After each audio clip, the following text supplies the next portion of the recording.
Tapos, si Zia, ayun.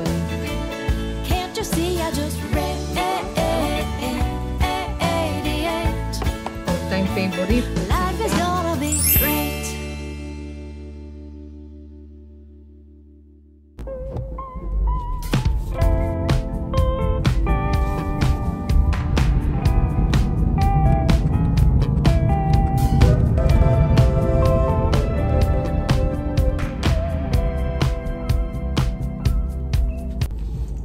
Hello guys, good morning. Naisipan kong mag-vlog kasi sobrang tagal ko nang hindi nag-vlog. Siguro may, ewan ko, yung last upload ko pa yata 1 month o 2 months ago na. Pero yan, kaya namimiss ko kayo eh. Namimiss ko mag-vlog.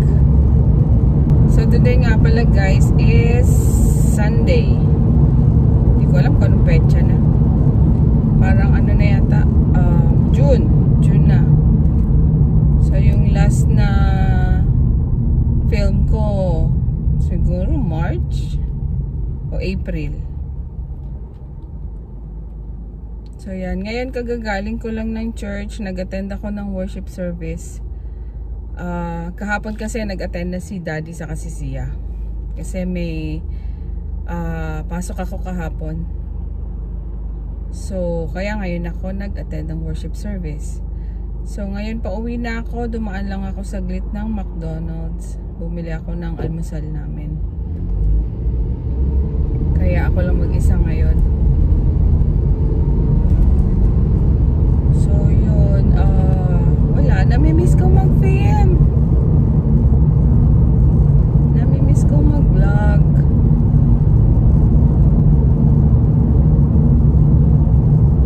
Kumusta naman kayo? So yan, kahit siguro, hindi ko naman alam kung may ganap ngayon. Wala naman ganap ngayon. Pero yung mga nagdaang holiday, yan katulad, occasion katulad ng Mother's Day, saka yung Father's Day, hindi na ako na short mini vlog lang yung ginawa ko. So nag-upload ako kahit papano sa Facebook, yan yung mga reels, mga clips lang, kasi wala na akong time minsan mag-edit. Pag uwi ko ng bahay minsan pagod na ako, kaya tapos nasikaso ko pa si Daddy saka si Zia.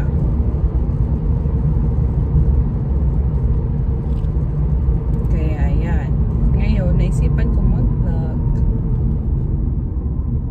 Pasensya na din sa mga friends ko dito sa YT na hindi ako nakakapanood pa sa mga videos nyo, pero try ko naman yung best ko na pag halimbawa may time ako, may extra time talaga ako, babalikan ko kayo.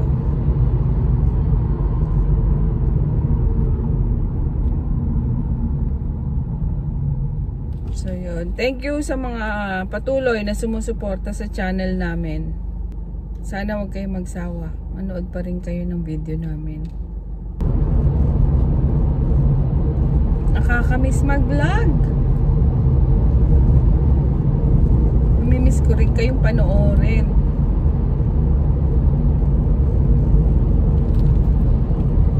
Ngayon Sunday, laundry day ko.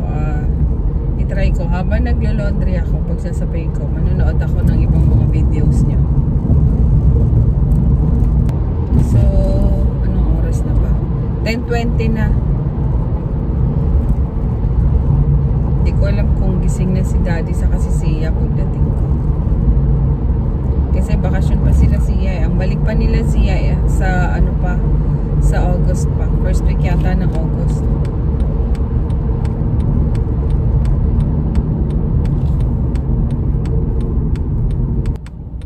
Medyo malapit na ako guys.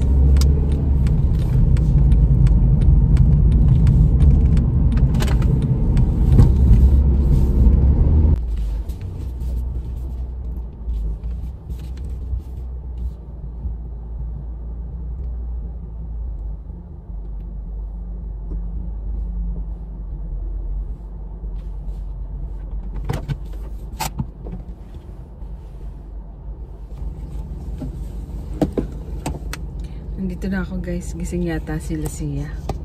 Nakabukas na yung bintana. So, ayan guys. Gising na si Daddy. Ayun yung dala ko. Binili ko sa McDonald's. Ayan si Sia. Nag-aalmusal na eh. Waffle.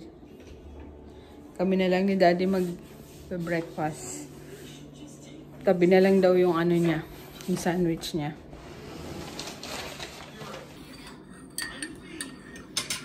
So, kami dalawa lang ni Daddy ang magbe-breakfast ng McDo. Ayan, inorderan ko si Daddy ng big breakfast. Tapos, ito lang sa akin. Yung McMuffin. Oh, McGriddle sa'yo. Andun, nakatabi.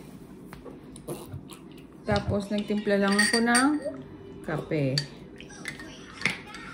Yung 3-in-1. Kasi wala na akong time magtimpla or maggawa ng brewed coffee. Kakainin mo na? Is there any drinks, babe? Ay, walang drinks. Hindi ako nag-order ng drinks. Ano lang? Sandwich lang. Wait. Is that yours or is this yours? McMuffin to. Yan. Blue ba yan? Anong color? Anong color yung wrapper? Brown. Oh, yan. McGriddle yan na. Bato, tik mo Is there buksan. any grape jam? Oh, there. I'll try strawberries. Para sa ano yan eh? Strawberry preserves. Sa pancake. What's strawberry preserves? Parang jam. I should have done some jam. Yung coffee ko, lagyan ko lang nitong classic na hazelnut na flavor ng Torani. Hello. Mag-good morning ka. Good morning.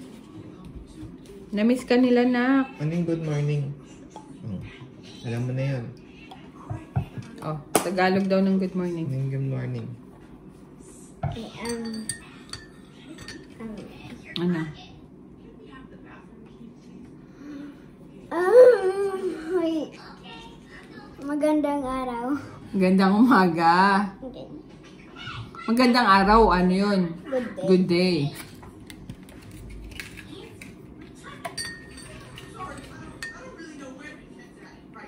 What's this? Pang flavor nitong kape ko, no?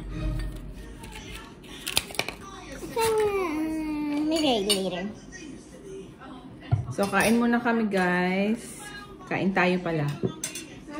Tapos, balikan ko kayo ulit mamaya kung may ibang ganap. So, guys, mag-aalas 2 na ng hapon. Since late kami nag-breakfast, mga 11 o'clock na yata, o 10:30 kami nag-breakfast. Ngayon lang ako magluluto ng ulam namin. Request ni Daddy, sinigang. So, magluto tayo ng sinigang. Another lazy afternoon. The clouds covered in gray. Third coffee of the day. Almost fell asleep on sound. I yawn at the display. Third meeting of the day. So, yung iba sa inyo alam na pag nagluto ako ng sinigang, ginigisa ko muna siya. Kasi mas malasa. So, unahin natin tong sibuyas.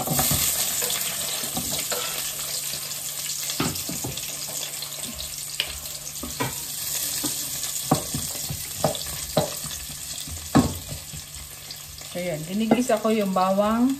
Ay, hindi. Sibuyas muna. Sibuyas, bawang, tapos kamatis. Tapos, yung baboy, pinakuluan ko na muna siya para mawala yung lansa saka yung taba, yung mantika niya. Tapos, dinidrain ko. Kaya, ayan. Luto na siya pagka nilagay ko siya dun sa sinigang. Kaya, ginigisa ko para kumapit din yung lasa nung ginisa.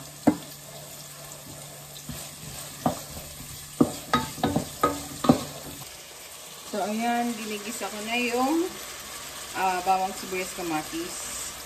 Tapos, ang gagamitin kong gulay, yung nabil ko na pre-cut na siya. Halo-halo na. May okra, may talong, may labanos, may sitaw, sa kasili. Tapos meron ako sa fridge na bok choy. Yun ang ilalagay kong gulay para kumpleto yung gulay ng sinigang.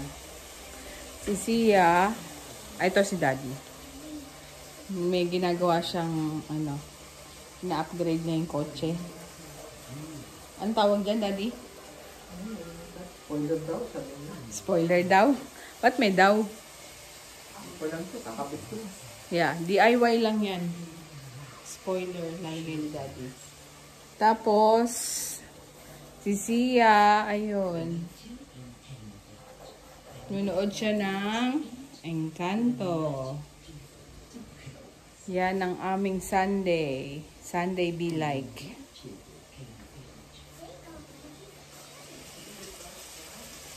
Late na kami magla-lunch hapon. So, ayan na guys. Naluto ko na yung sinigang. Yan, kumukulo pa kasi lalagay ko pa yung sili. Kita nyo kung gaano kalaking sili dito. Wala kasi dito yung green na yung katulad ng pansigang dyan sa atin na sili. So, ito ang sili dito. Tapos, naglalagay din ako ng ito, yung fried onion. Ayan. Masarap siya.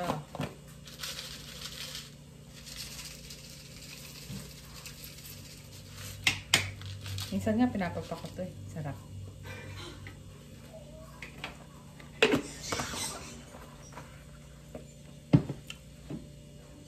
So, hininaan ko na yung apoy para hindi gaano malasog yung mga gulay.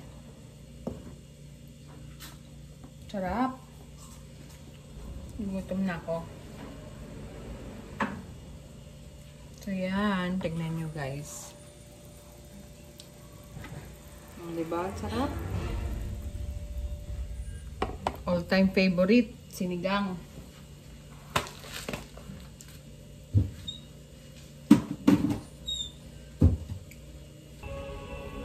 Sarap nito, may sausawan na patis. Tapos ito yung sili, pisain natin sa patis. Yari na naman ang diet ni Ma'am Shibetchay. Ikaw, gusto mo ba ng sinigang? No. Ba't tayo may sinigang? Aling adobo. You like ano? Adobo. Lakas mo. Gusto daw niya adobo, hindi sinigang. Prepare ko na yung mesa para makakain na kami ng lunch dapat to eh, pero 2:30 ay mag-aalas 3 na. Ayan guys, balikan ko ulit